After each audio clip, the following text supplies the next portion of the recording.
పిల్లలకు లంచ్ బాక్స్‌లోకి సెట్ అయ్యే ఒక మంచి rice chilli sweet corn rice. ప్రాసెస్‌లోకి వెళ్దామా? Sweet corn, black pepper and chillies. ముందుగా ప్యాన్ పెట్టుకొని దాంట్లో ఆయిల్ వేసుకొని జీలకర్ర వేసుకోవాలి. తర్వాత పచ్చిమిర్చి అలాగే స్వీట్ కార్న్ వేసుకొని కొంచెం ఉడికించుకోవాలి.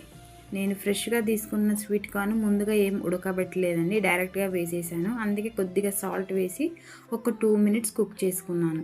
తర్వాత దాంట్లో పసుపు అలాగే అల్లం పేస్ట్ వేసుకొని కొంచెం దోరగా ఫ్రై చేసుకోండి. ఇప్పుడు మనం ముందుగా రెడీ చేసి పెట్టుకొని పక్కన పెట్టుకున్న రైస్‌ని దాంట్లో యాడ్ చేసుకోండి. తర్వాత దానిపైన కొద్దిగా పెప్పర్ పౌడర్ వేసుకోండి. మీ టేస్ట్‌కి కావాలంటే ఇంకొంచెం వేసుకోండి. అలాగే సాల్ట్ వేసేసుకోండి. అంతే, ఇంకేం ఇంగ్రీడియంట్స్ లేవండి. లాస్ట్‌లో ఫైనల్‌గా కొంచెం పుదీనా కొత్తిమీర వేసుకోండి.